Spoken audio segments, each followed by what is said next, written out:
Here is a quick guide to learn Rubik's Cube notations for the 3x3 Rubik's Cube. The first thing to know about Rubik's Cube notations is what each letter of it is called. So, if you want to learn how Rubik's Cube notations work, watch the video, and after you're done with the video, if you need to remember what each of it is called, just go to Google, search up Rubik's Cube notations. Plenty of things that will help you there. Go to images, and yeah. Now the first set, that I'll be dividing this in 3 different sections. One being normal moves, one being wide moves, and one being slice moves. First, we will go over the normal moves. One of the main notations you will be using is the R side and the U side. Easy way to identify which is right for R, up for up or top, L for left side, down for bottom side, F for front, obviously being the front of you, and B for back. The main moves you'll normally be using is R and U. Now, what I did there was an R U prime. Doing it backwards is different. This is why you put a prime at the top. The prime symbol indicates that you have to do the opposite of that move. So, for example, this is an R prime. This is an R, being you're moving it up, and this is an R prime, being you have turned the. And another thing is double moves. Double moves is basically you're doing two, say R or R primes. That's with everything. So this is a U, being you're turning the whole top side this way, and this is a U prime turning the other way. And then obviously U2, which is just a 2 slice move. If it has a letter and then a number next to it, it's basically telling you to do that move twice. Next we'll be going over L. Now L stands for left, obviously. This one's a bit more complicated, being you'd think that L would be this, but no, it's actually this. That's an L, and this is an L prime. Obviously L2, but that's basic. The reason this is L is because if you were holding it to this side, this is an R. So you're basically doing that move while still being over here. This goes the same with the D layer. If you're holding it the other way, this is a U. Because you're holding this side, this is a D prime. And this is a D. This is a D prime, being, if you turn it over, U prime.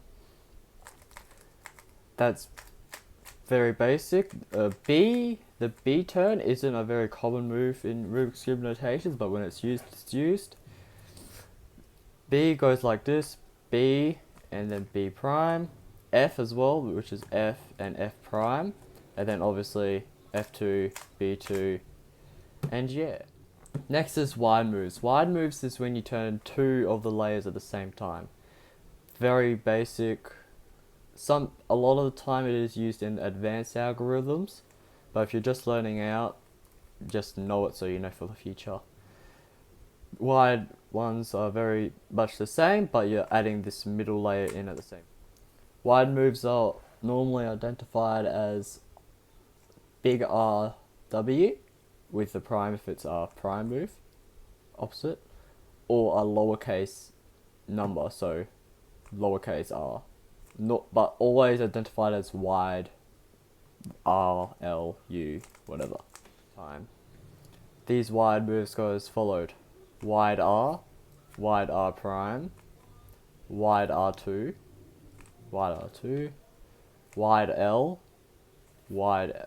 prime, wide L2, wide U prime, YU2, wide D prime, wide D, wide D2, and then back is as followed. Wide B prime, wide B2, which a lot of time this thing, wide B2 doesn't even exist, because having to move your fingers that way is very unnecessary. And then wide F and wide F prime. This one's a bit different, being you could be holding the cube like this, and you could do this, depending on what algorithm you're using, but yeah. And I think that goes as followed for wide moves. Next is slice moves. Slice moves are very, very important in normally blind, and are a bit tricky to learn, but once you get them, you get it, you know? So, the main one you'll be using is M, being just the middle move for not too advanced algorithms, but yeah.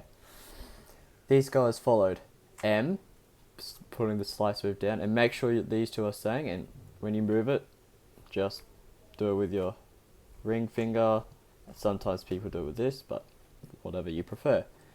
M, and then M prime, and then M2, which is very common. E, I'm doing this with my middle finger, and then E prime, sorry. Then S, and then S prime, and then S2, which is a bit more advanced, and E2. These slice moves mainly seen in blindfolded, but can also be used for algorithms like this, all lowercase, which is not this, but yeah. Another part of rotation notations are what you call rotations. Rotations is basically when you move the cube to a certain side. These are all named with either X, Y, Z, very simple. X is when you move the cube up completely, so this side goes towards you. That's very easy. And then there's X prime, being to the side. So sometimes this is just simple as moving the cube. Next is Y, when you move the cube this way, and then Y prime, which is where you move it the opposite way. Z is when you turn the top to the other face next to it, so you still have this current face facing you, but the one on top is different. There's Z prime, and yeah. X2, I guess you could say that's a thing, but not very common. That basically goes through it. I guess I'll make a finger trick video later, or on another day, and yeah, I hope this notations guide helped. I will edit it after, and yeah, subscribe if you like.